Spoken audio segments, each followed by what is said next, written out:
계란뉴스 김경수입니다. 북중 국경 인근에 배치된 북한군 부대에서 2월 말 이후 코로나19 감염이 의심되는 사망자가 100명 이상 발생했다고 일본 요미우리 신문이 오늘 보도했습니다. 신문은 정확한 사인은 알 수 없지만 코로나19로 추정된다며 군 훈련이 중지된 사례도 나오고 있다면서 당초 북중 국경 인근에서 시작돼 지금은 전국으로 퍼지고 있다고 전했습니다. 북한 당국은 지금까지 코로나19 감염자나 사망자가 전혀 나오지 않았다고 주장하고 있습니다. 다만 북한 조선중앙통신은 지난 27일 외국 출장자와 그 접촉자, 감기 증상자 등 의학적 감시 대상자가 전국적으로 2,280명이라고 보도한 바 있습니다. 우리나라가 제안한 코로나19 등 감염병 진단 기법이 올해 안에 국제 표준으로 제정될 것으로 보입니다. 산업통상자원부 국가기술표준원과 식품의약품안전처는 우리나라의 미생물 병원체 검출을 위한 유전자 증폭 검사 기법이 최근 국제표준화기구 기술위원회에서 국제표준안으로 승인됐다고 밝혔습니다. 이후 관련 절차에 따라 국제표준화기구 회원국 전체의 승인을 받는 과정만 거치게 되면 연내 국제표준으로 인정받게 될 것으로 보입니다. 국제올림픽위원회 IOC가 도쿄올림픽을 내년 7월에 개최하는 쪽으로 의견을 모아가는 것으로 전해졌습니다. 일부 종목에서 봄개최를 주장하면서 떠오른 벚꽃 올림픽은 다른 스포츠 일정과의 충돌로 성사되기는 어려워 보입니다. 이대호 기자입니다. 코로나19의 전 세계적 유행 여파로 사상 최초로 미뤄진 도쿄올림픽이 내년 7월에 열릴 것으로 보입니다. NHK와 요미우리 신문 등 일본 주요 언론은 IOC와 도쿄올림픽 조직위원회 관계자 말을 인용해 7월 23일 개최가 유력하다고 전했습니다. 원래 올해 7월 24일에 개막할 예정이었던 도쿄올림픽 일정을 고려하면 거의 정확하게 1년을 연기하는 셈이 됩니다. 이럴 경우 폐막일은 원래 예정됐던 8월 9일에서 하루 앞당겨진 8월 8일이 될 가능성이 큽니다. 올림픽 연기 결정이 내려진 뒤 수영과 승마 등 일부 종목 단체에서 도쿄의 무더위를 피해 봄에 개최하자는 의견을 냈지만 유럽 축구 리그나 미국 주요 스포츠 리그와 일정이 겹치기 때문에 7월 개최가 최상의 대안으로 여겨졌습니다. 내년 7월 예정된 세계 수영 선수권과 8월 세계 육상 선수권인 일정 조정 의사를 드러낸 것도 7월 올림픽 대세론에 힘을 보탰습니다. IOC가 늦어도 내년 여름까지 개최하겠다고 했지만 코로나19 우려를 말끔히 털어내기 위해서는 최대한 늦출 수밖에 없는 속사정도 있습니다. オリンピックを開催するためには日本だけがそういう状況になっていればいいということではなくて、まさに、世界がそういう状況になっていかなければならないわけであります。 IOC가 몇 주 내에 일정을 확정해 발표하겠다고 한 가운데 발표가 훨씬 앞당겨질 수 있다는 관측이 나옵니다. 연합뉴스TV 이대호입니다. 팔 골절로 국내에서 수술을 받고 영국으로 돌아가 회복 중이던 토트넘의 손흥민이 영국 내 코로나19 확산으로 다시 귀국했습니다. 손흥민은 어제 오후 영국 런던발 항공편으로 인천공항을 통해 입국한 것으로 확인됐습니다. 이달 초 수술을 받고 영국으로 돌아갔던 손흥민은 프리미어리그가 중단되고 팀 훈련장까지 폐쇄되자 귀국을 선택했습니다. 손흥민은 정부의 지침에 따라 2주간 자가 격리를 마친 뒤 재활 훈련을 이어갈 예정입니다.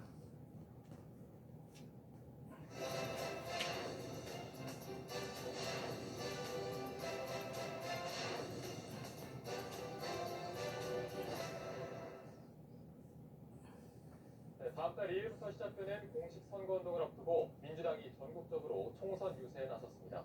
코로나와의 전쟁 승리를 총선 슬로건으로 정하는 등 코로나 극복을 선거 프레임으로 꺼내들었습니다. 지성민 기자입니다. 민주당은 이번 총선이 코로나19 사태 속에서 치러지는 선거일 점을 고려해 과거와는 다른 기방법을 정했습니다. 더불어민주당은 비상한 자세로 겸손한 선거운동을 하고자 합니다.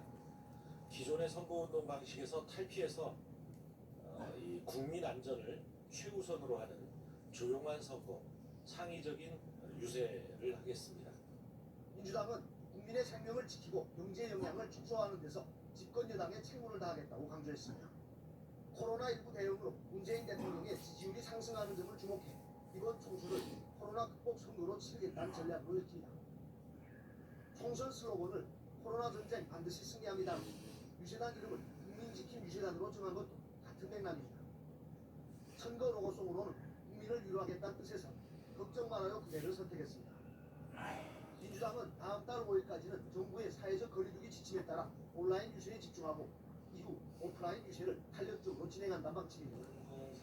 공동 상임선대위원장인 이낙연 전 총리는 전북과 전남에서, 이인영 원내대표는 인천에서 민주당 후보 지원 유세에 나섰습니다.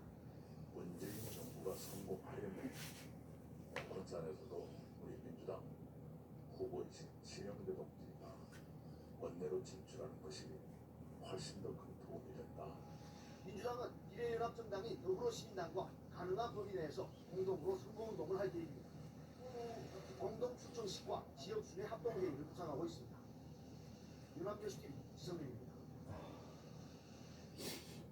미래통합당 김종인 총괄 선거대책위원장이 경제 위기 극복의 기치로 선거 전면에 나섰습니다. 민심은 못 살겠다 바라보자를 외치고 있다면서 국회 과반수를 차지해 문재인 정부를 심판하겠다고 밝혔습니다. 부활인 기자입니다. 김종인 선대위원장의 입장은 못 살겠다 갈아보자였습니다.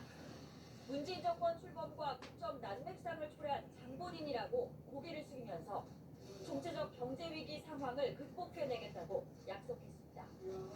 코로나19 대응이 박정희 전 대통령이 만들고 경제복지 전문가인 김종인 위원장 자신이 가꾼 의료보험 체계 덕분인데도 문재인 정부가 사실을 호도하고 있다고 지적했습니다. 우리가 같이 쌓아온 국가의 영락의 덕이고 상황은 여전히 진행 중에 있습니다. 자화자찬할 하등의 이유도 없고 또 그럴 때도 아닙니다. 김 위원장은 반드시 과반 의석을 확보해 코로나 비상경제 대책을 완수하겠다고 밝혔습니다. 나라의 빚을 새로 낼 게 아니라 올해 예산에서 100조 원을 떼내 응급 재원으로 쓰자고 제안했습니다.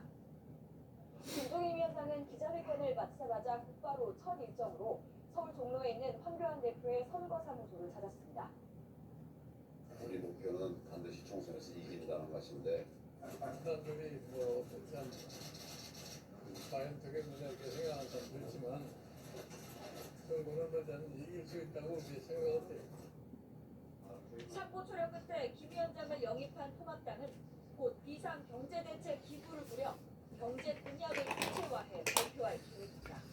한편 총선 불출마를 선언하고 잔행에 들어갔던 유승민 의원도 측근인 기상욱 후보를 방문하며 본격적인 선거 지원 행보에 나섰습니다. 연합뉴스 TV 비었습니다.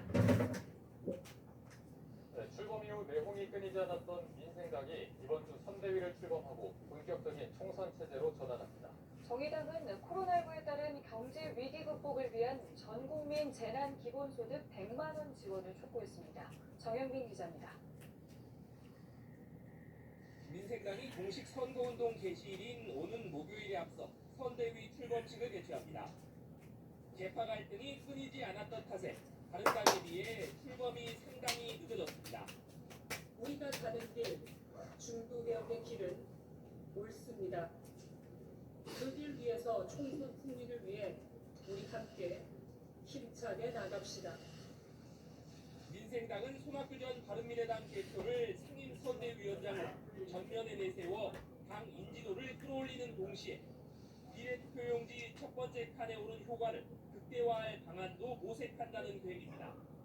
사회적 약자의 총선 공약에 초점을 맞추고 있는 정의당.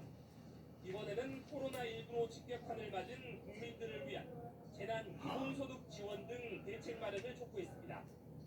전 국민에게 100만 원 재난기본소득 지급 대통령께서 결단해 주시기 바랍니다. 탈취적 해고금지 선언과 일자리를 지키기 위한 사회적 대화 추진 등도 요청했습니다. 대통령봉사 이후 2주간 자가격리를 마친 국민의당 안철수 대표는 첫 행보로 기자회견을 열고 본격적인 총선 준비에 들어갔습니다. 안 대표는 코로나19에 대응해 투표일을 하루에서 사흘로, 사전투표 기간을 이틀에서 닷새로 늘리는 한편 릴레이 TV 토론을 개최하자고 제안했습니다. 선거 기간 내내 모든 원내 정당이 참여하는 분야 분야별 릴레이 TV 토론을 지속적으로 개최하여 국민의 알 권리를 보장하는 겁니다. 국민의당은 한상진 서울대 명예교수를 위원장으로 하는 선대위를 곧 출범할 예정입니다. 연합뉴스TV 정영빈입니다. 네, 다음 뉴스입니다. 이른바 박사방 사건에 대한 비판 여론이 커지고 있는 가운데 사정당국은 원활한 수사를 위해 성착취물 대여방 회원들을 상대로 자진 신고를 유도하는 방법을 찾고 있습니다. 조주빈과 제2 조주빈은 물론 유사 사건 수사에 어떤 영향을 미칠지 관심이 쏠리고 있습니다. 김종성 기자의 단독 보도입니다.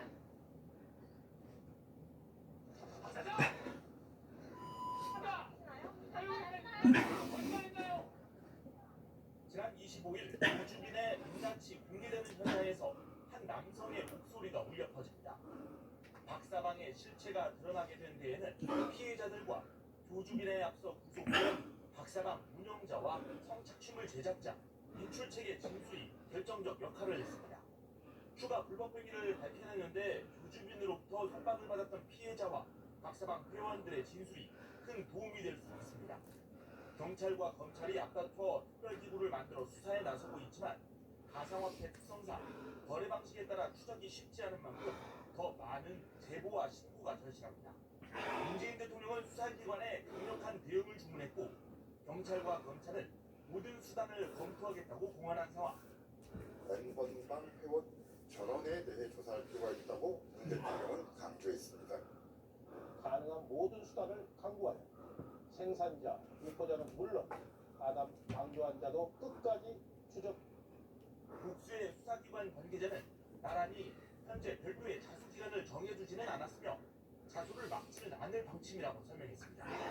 한 관계자는 대화방 가담자에 대한 비판과 강력 처벌 목소리가 큰 만큼 자진 신고를 받는 방식과 시기에 대해 심층적인 논의를 거칠 방침이라고 설명했습니다.